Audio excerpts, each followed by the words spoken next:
Hi, welcome to Laura's View and Tarot 2. I am so glad you're here. And just a real quick notice for everybody, it's also Laura's View and Alley Cat too. Let me show you who is warming up the tarot table for us. There she is, getting it all warmed up for us, Miss Allie herself. Okay, I'm gonna have my teacher hat on a little bit today. I've had several viewers ask me to talk about the Maricopa County incident of February 24th, when Mikki Klann served the Board of Supervisors with a notice. And there's video of them departing, even though on Twitter, they put context notes that the meeting was just over. Well, it's quite obvious when you look at the OAN footage that they departed quickly. So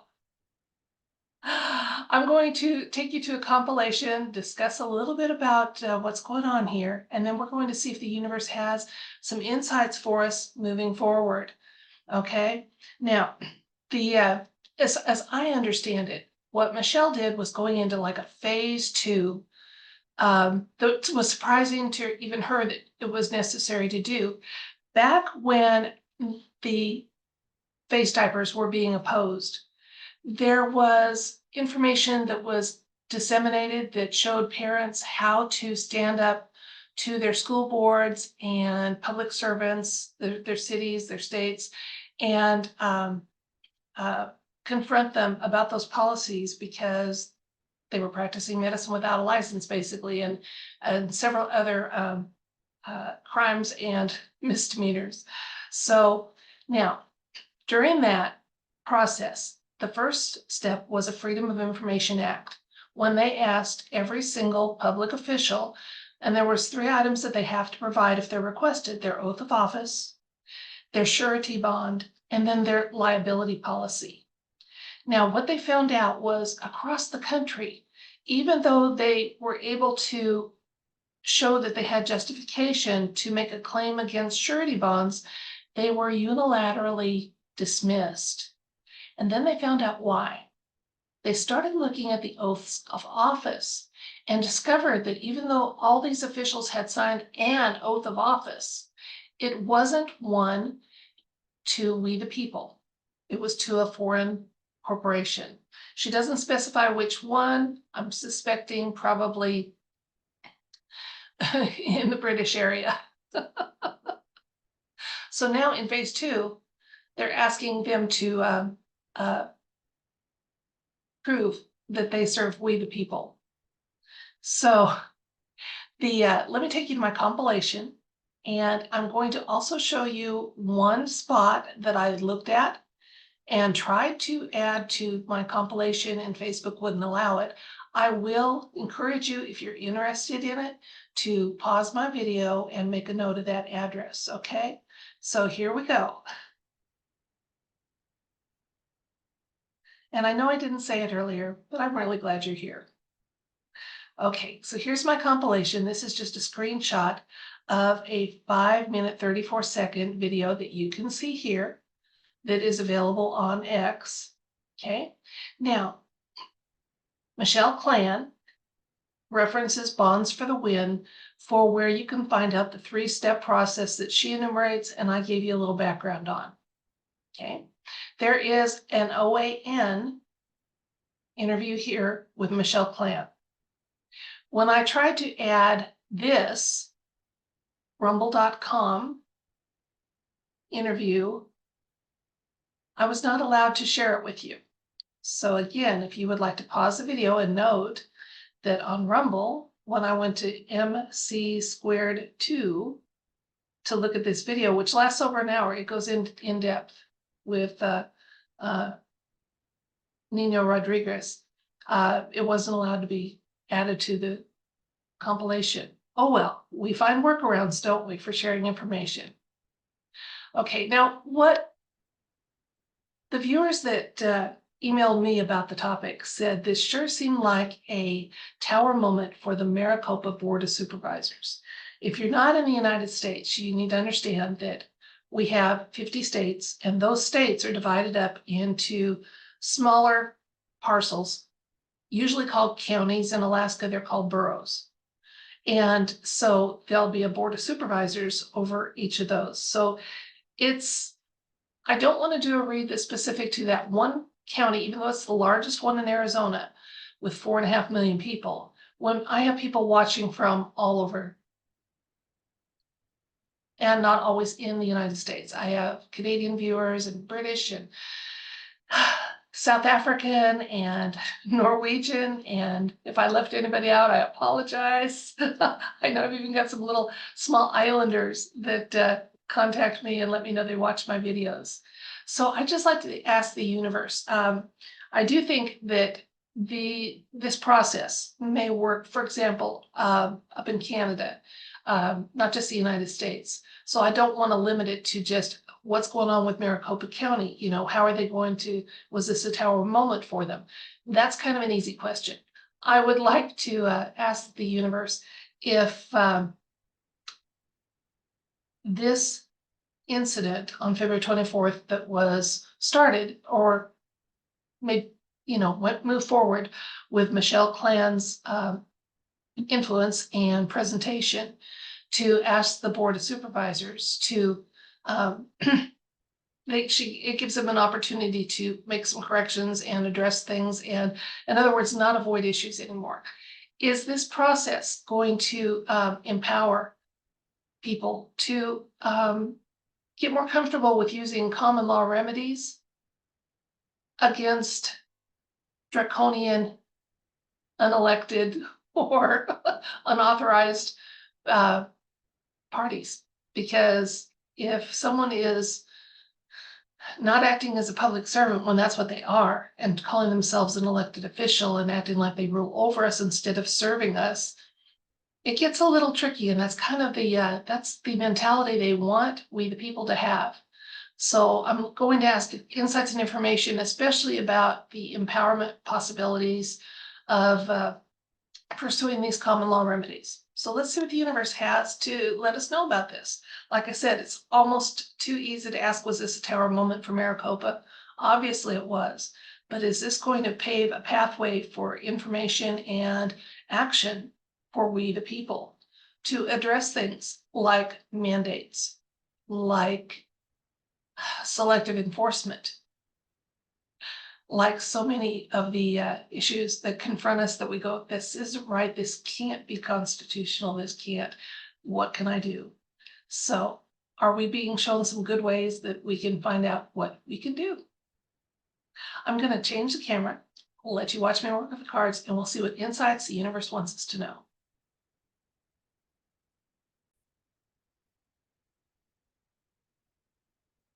We're looking for insights and information.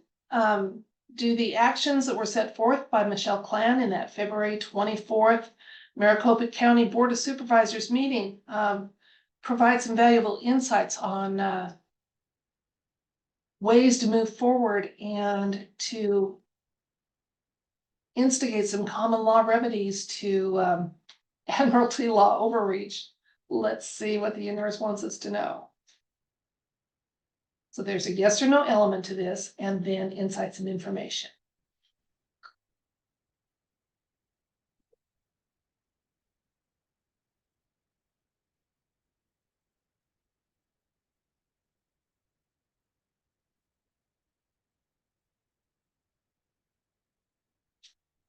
Oops.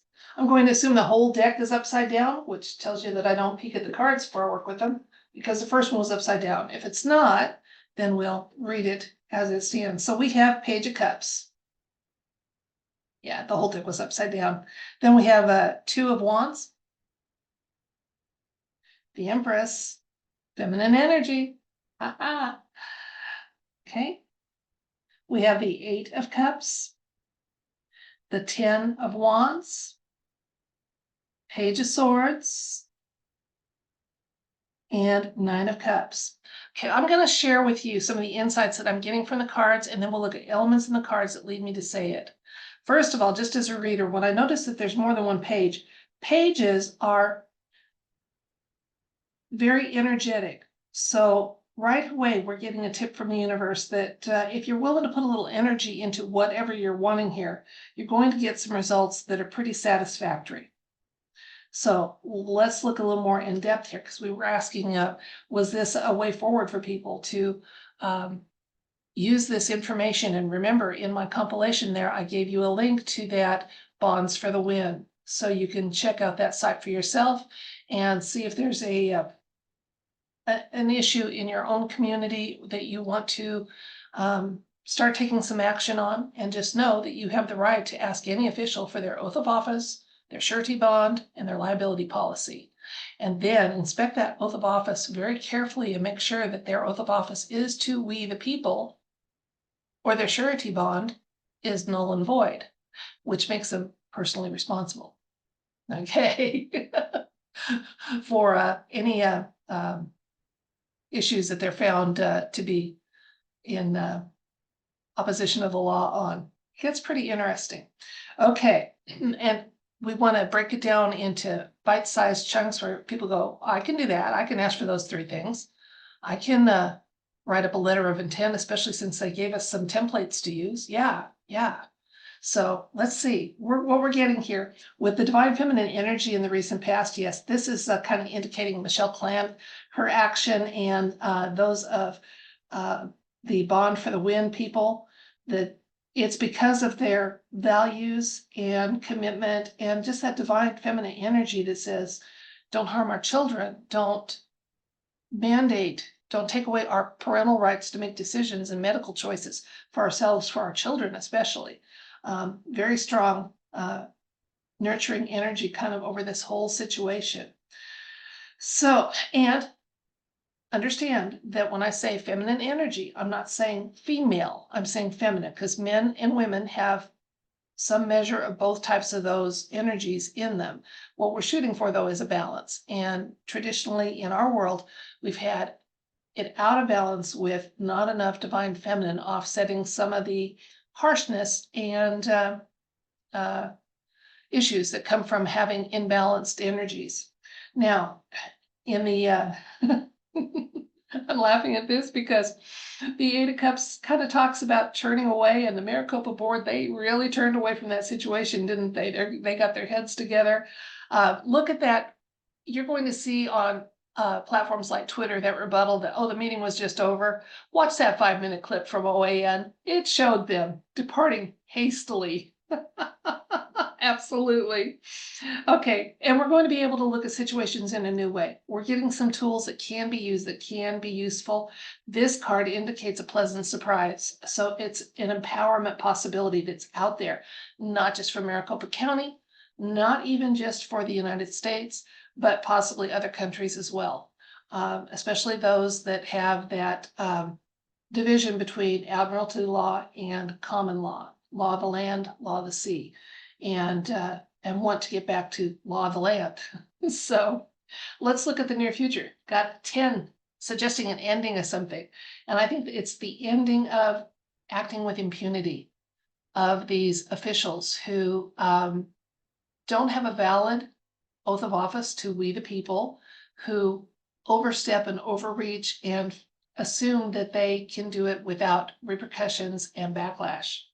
The Page of Swords shows up here. Again, Page is that energy, but this is a card of truth and justice. So it's showing that truth and justice are going to bring an ending to some of these measures and these attempts.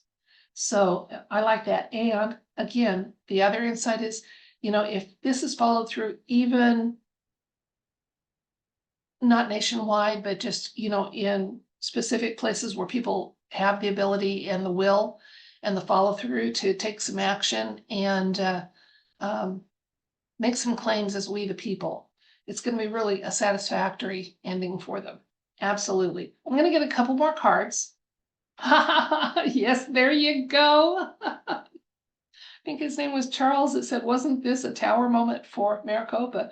It can be a tower moment again, because we were reading for Beyond Maricopa for many. For these school boards and county board of supervisors, these mayors, these governors who overreach and overstep. It can contribute to a tower moment for them. It's going to take some action on the part of we the people. Remember, it doesn't have to be all the people. It just takes a few to make a big change in the world. And yeah, it's going to bring about an ending of some of these assumed little kingdoms and hierarchies that officials that are supposed to be public servants have tried to slide their job description into. So beautiful cards here. So yeah, and these are powerful cards being major arcanas.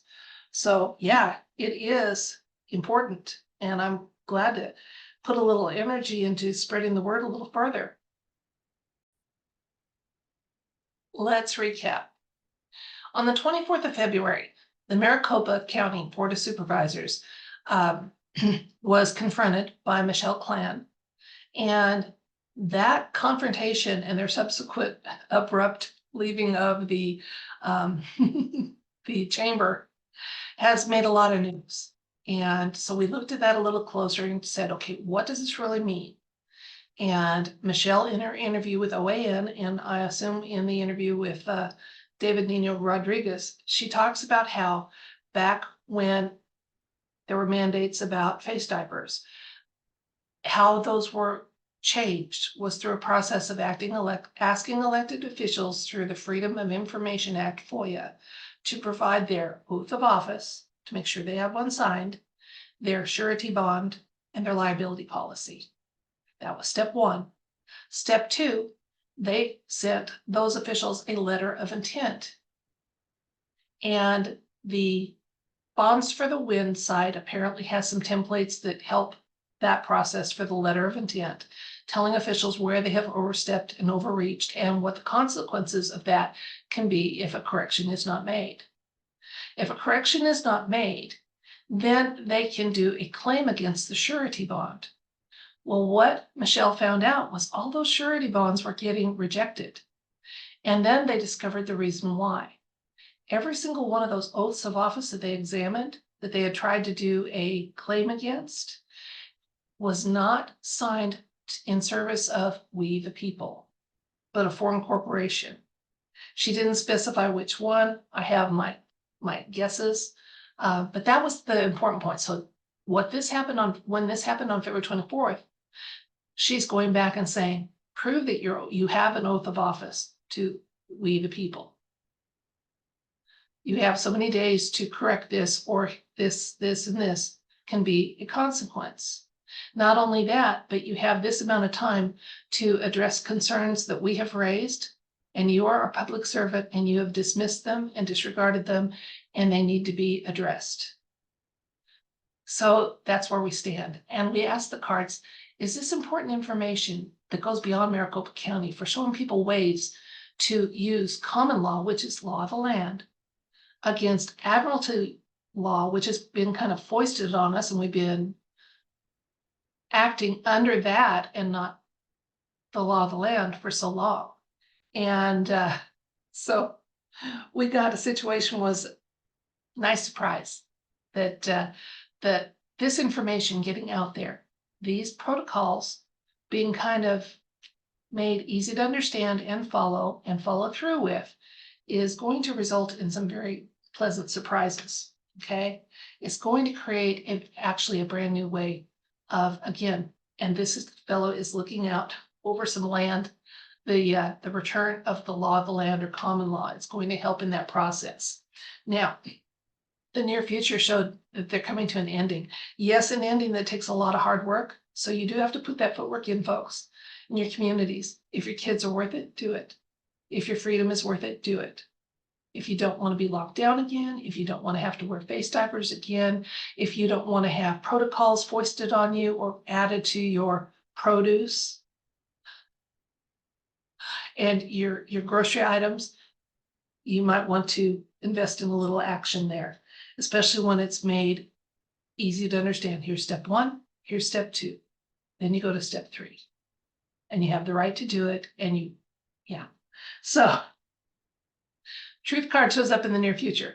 So there's going to be a lot of truths coming out about law of the land, about actions that can be legally taken and easily understood so that they're taken, by we the people in our communities, whatever we're standing up against, whether it's items that are in our school libraries, curriculums in our schools, health decisions that are being made for us, parental rights taken away, whatever it might be. It's all going to contribute to some big tower moments here in the land of we the people. And not very happy that there's going to be some unhappy little Napoleons that are going to be either held accountable, become true public servants, or get the heck out of the way. So that's what the cards told us, that these are important steps of information to know. These are important if you value fighting and at least resisting in an effective way and a peaceful way. Something that is eroding your freedoms, your rights, your parental rights, whatever those rights, health decision rights. Here's some ways to do it that can be powerful and effective. And my big takeaway was, look at those oaths of office. Let's see who they actually have some oath of office signing towards.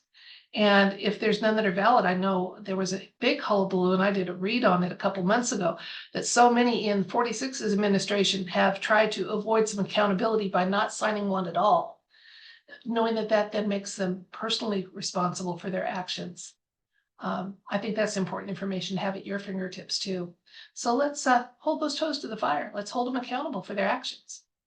Serve the people, don't enslave the people. Seems pretty simple to me. That's it for this video. I thank you so much for your time and your attention, and appreciate each and every one of you. I hope you're having a wonderful day. There was quite a widespread power outage early. I have a little story to tell on myself. I was posting some memes on Facebook, which I do every day, just to let you know I'm alive, and looking in obscure corners for things that either will entertain or make you think, or, I relate to. So I know that means that quite often many of you do. And all of a sudden, I'm out of Facebook, and I'm told, I have to log back in, and then it's not effective. And I thought, oh my gosh, they've removed me without even giving me any warning. So I called Julie, one of my moderators, and I said, I think I've been kicked off Facebook. And that's when we discovered she couldn't get on either. And then I looked at downdetector.com, which I shared with you last week as one of the sites. Oh, it's a big outage. We said, don't get too excited. It's probably not the start of something huge. I think when big events start, it's going to be more than even this outage was today, that involved Google and TikTok and Instagram and Facebook. I think there's going to be even more than that when, it really goes down on us. But it was kind of nice to know that I wasn't getting my hand slapped. Someone was flexing their muscle or cut a cable or something just to let them know they could. And it is Super Tuesday here in the United States, which means there's lots of balloting going on today. So anyway, that's it for this video. I thank you so much for your time and your attention. If, by the way, there ever is a time when I am not on Facebook and it's not my choice, or I'm not on YouTube and it's not my choice, I do use other platforms, and one that's not tied to those two main ones is BitChute. So you can find me there. And if that ever does happen, then I'll start with a couple other places that I don't currently post on regularly and keep you posted on that. So you will have a way to get some news from me if you head over there. And the last time when I was in trouble with this platform and couldn't post anything for a week, my good friend Linda Paris was willing to, in one of her videos, mention that I'd be back in a week. And I was just they slapped my hand, I was on a timeout. So I will try to speak carefully enough and lovingly enough that my platforms are secure. But if they're ever not, just know that they can do away with me on the big I'll still find ways to get out there as Laura's View and Tarot too, and share some things as we notice positive changes happening in our world and ourselves. Until next time, I send you love, light, and wish for you everything bright. Bye.